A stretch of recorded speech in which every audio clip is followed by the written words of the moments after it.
और एक बात मैं आपको बता दूं, जैसे सारे राष्ट्रवादी अंत में किसको वोट करते हैं? जोर से बोलिए जरा। बीजेपी को। किसको करते हैं? हम लोग यही मानते हैं ना कि संघ से सारे जुड़े हुए संगठन किसको वोट करते हैं, लेकिन हम एक जगह भूल जाते हैं कि संघ से भी बड़ा एक संगठन है, उसका नाम है तबलीगी जमात। हम पीएफआई के बारे में जानते हैं, पीएफआई को सुना, देवबंद सुना, जमीयत सुना, पर्सनल लॉ बोर्ड सुना। अरे ये पत्ते और टहनियां हैं, ये पत्ते टहनियां हैं। उसका मुख्य पेड़ है तबलीगी जमात, जिसकी स्थापना संघ के काउंटर में ही 1926 में हुई थी। 1925 में संघ बना था, 1926 में तबलीगी जमात बना था। संघ का मुख्यालय नागपुर है, तबलीगी जमात का मुख्यालय दिल्ली में निजामुद्दीन है। संघ का लक्ष्य पूरी दुनिया को हिंदू बनाना नहीं है, लेकिन तबलीगी जमात का लक्ष्य पूरी दुनिया को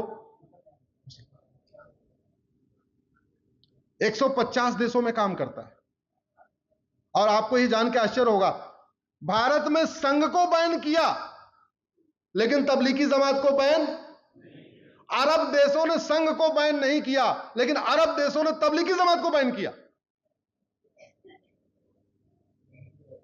जो संगठन पूरी दुनिया को इस्लामाइज करना चाहता है, उस पे अरब में बैन लगा दिया। अब अरब में बैन लगाने का मतलब आप खुद समझ सकते हैं कि वो कह रहे हैं कि बहुत रेडिकल संगठन है, हमारे बच्चों को रेडिकल बना देगा। और हमने उसका मुख्यालय भारत की राजधानी में बना रखा है। और हम क्या करते हैं, जब कुछ भी कराऊं, छापा मारेंगे किस पे? पीएफआई पे छापा मारेंगे, इस पे छापा मारेंगे, उस पे। मतलब कुल मिला के हम कभी पत्ती तोड़ते हैं, कभी टहनी तोड़ते हैं, कभी टहनी को हिलाते हैं। पेड़ क्या है? और क्यों नहीं इस पे चर्चा हुई? ध्यान ही नहीं दिया, सोचा ही नहीं। जैसे संघ के 50 संगठन हैं अपने, विद्यार्थी परिषद, अधिवक्ता परिषद, भारतीय मजदूर संघ, ऐसे है ना। उसके 100 संगठन है, उसके 100 संगठन है और 150 देशों में काम करता है। एक बार जरा तबलीगी जमात पे गूगल करके पढ़िएगा, आपको समझ में आएगा।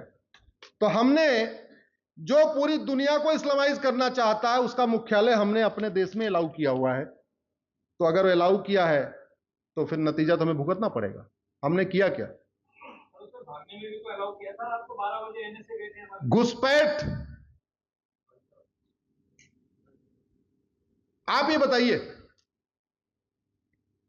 कई बार मेरे वीडियो आता है, जागो हिंदू जागो, ऐसे आता है, देखो घुसपैठिए पाए गए।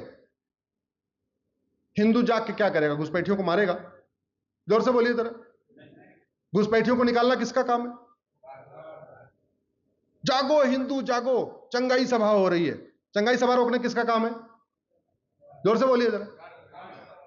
जागो हिंदू जागो, यहां देखो सड़क के किनारे अवैध निर्माण हो रहा है, किसका काम है ये? मतलब हम सब चीज के लिए दोष किसको दे रहे हैं? और बड़ी बात यह है, 23 करोड़ वोट मिला है तब भी हिंदुओं को दोष दे रहे हैं। अरे 23 करोड़ तो मिला भैया, उस 23 करोड़ में से 23,000 भी कन्वर्टेड हिंदुओं का वोट नहीं है। 23 करोड़ का 23 करोड़ वोट हिंदुओं का है। ये जो सरकार बनी है हिंदुओं के वोट से बनी है, विधायक जी हिंदुओं के वोट से जीत के आए हुए। कोई गलतफहमी नहीं रखना चाहिए। तो फिर हर बात के लिए हिंदुओं क्यों दोष देते रहते हो? हाँ, हिंदू थोड़ा निराश है, हिंदू थोड़ा, उसकी आशाएं, ये बड़ी स्वाभाविक सी बात है। जिससे ज्यादा प्रेम होता है उसी से ज्यादा नफरत होती है, और जिससे ज्यादा आशा होती है उसी से ज्यादा निराशा होती है। कुछ लोग निराश हैं, जो चाह रहे थे घुसपैठियों के खिलाफ कठोर कानून बने, वो थोड़े निराश हैं। जिनको लगता था धर्मांतरण के खिलाफ कठोर कानून बने, वो थोड़े निराश हैं। जिनको लगता था जनसंख्या नियंत्रण कठोर कानून बने, वो थोड़े निराश हैं। जिनको लगता था भारत में मुकदमों के फटाफट फैसला होना शुरू हो जाए, साल साल भर में फैसला हो जाए, वो थोड़े निराश हैं। जिनको लगता था भ्रष्टाचार के खिलाफ कठोर कानून बने, नहीं बना, तो वो निराश है। जिनको लगता था अलगाववादियों को सीधे फांसी पर टांगा जाए, नहीं टांगे गए, तो वो थोड़े निराश है। आप इसको समझिए। फिर भी 23 करोड़ जो वोट मिला है वो किसका वोट है? निराशा के बावजूद भी, निराशा के बावजूद भी। इसलिए हिंदुओं को ज्यादा टॉर्चर करना मत करिए। 23 करोड़ वोट मिला है, धन्यवाद करिए और ये सीखिए वो निराश क्यों है, उसकी आशाएं क्यों हैं। हम ऐसे लोगों की आशा फुलफिल करना चाहते हैं जो कभी वोट नहीं देंगे। दिया था ना रामपुर में, एक वार्ड में 3200 वोट पड़ी थी, 2300 वोट, जहां 700 मकान दिए थे, 7 मकान भी नहीं मिले। मैं प्रयाग का रहने वाला हूं, एक राष्ट्रीय स्तर के नेता हैं, हमारा उनका विधानसभा एक ही है, नाम नहीं लेना चाहूंगा मैं। उनके गांव में 12 वोट मिली है, 1200 वोट है, और बीजेपी को वोट मिली 2। राष्ट्रीय स्तर के नेता, पूर्व मंत्री, और वोट कितनी मिली? मैंने पता किया 2 कौन थे, बोले भैया भाभी ने तो दे दिया लेकिन भतीजों ने भी नहीं दिया। अरे भैया, हमें उन कहते नहीं। और ये राष्ट्र, देखिए, बात केवल हिंदू और कन्वर्टेड हिंदू की नहीं है, भारत की संस्कृति की है। हमारी संस्कृति मिटती चली गई। अलग बात है कि अगर आप कविता पाठ कराओगे और 20-50 हजार रुपए दोगे तो आके लोग बोलेंगे कुछ बात है कि हस्ती मिटती नहीं हमारी।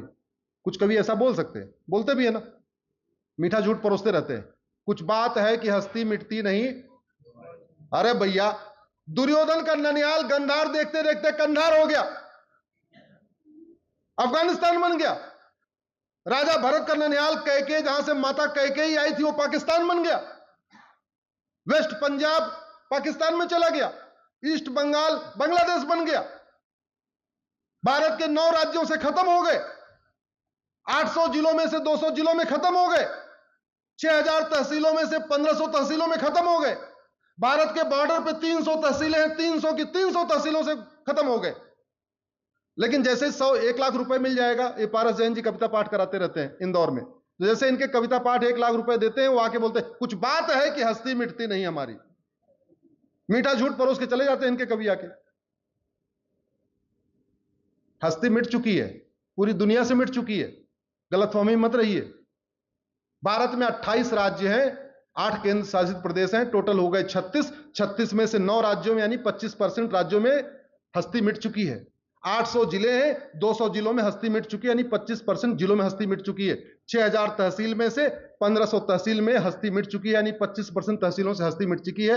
और हमने अगर घुसपैठ के खिलाफ कठोर कानून नहीं बनाया, धर्मांतरण के खिलाफ कठोर कानून नहीं बनाया, जनसंख्या नियंत्रण कानून नहीं बनाया, अश्लीलता के खिलाफ कठोर कानून नहीं बनाया, ड्रग के खिलाफ कठोर कानून नहीं बनाया, समान शिक्षा लागू नहीं किया, समान नागरिक संहिता लागू नहीं किया, तो याद रखिएगा 25 साल के बाद 50% जिलों से, 50% तहसीलों से, 50% गांवों से हस्ती मिट जाएगी, कोई रोक नहीं पाएगा। इसलिए मैं आप लोगों से निवेदन कर रहा हूं, उठिए, बोलिए। मैंने सुबह एक बात कही थी जब 12 लोगों के साथ बैठा था, महाभारत में केवल कौरव मारे गए थे या पांडव मारे गए थे? अरे दोनों की सेना मारी गई थी, बल्कि सेना ज्यादा किसकी मारी गई थी? ज्यादा किसकी मारी गई थी? क्यों? क्योंकि पर डे भीष्म पितामह मार रहे थे।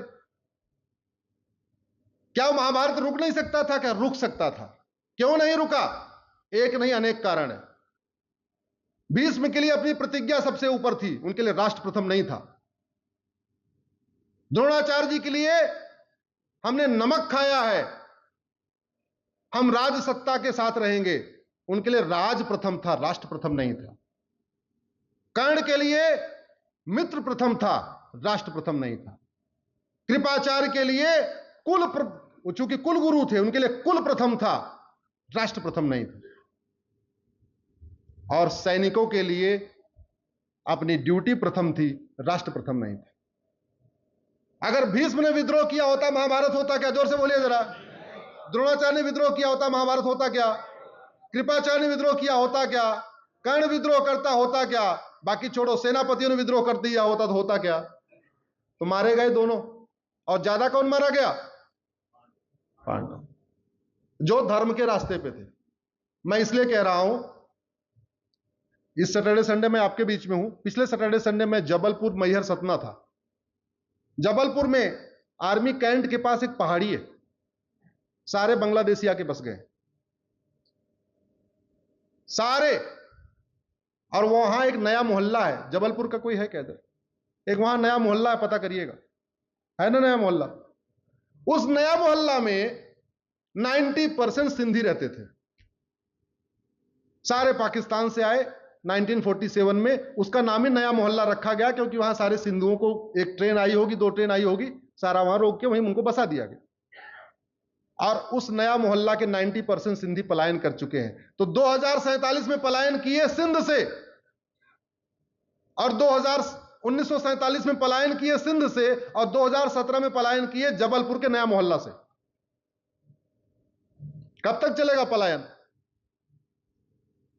पलायन रुके, भारत की संस्कृति रुके, भारत की परंपरा मजबूत हो, भारत का दर्शन मजबूत हो, यही भारत का संविधान भी कहता है, और यही भारत की सरकार की ड्यूटी भी है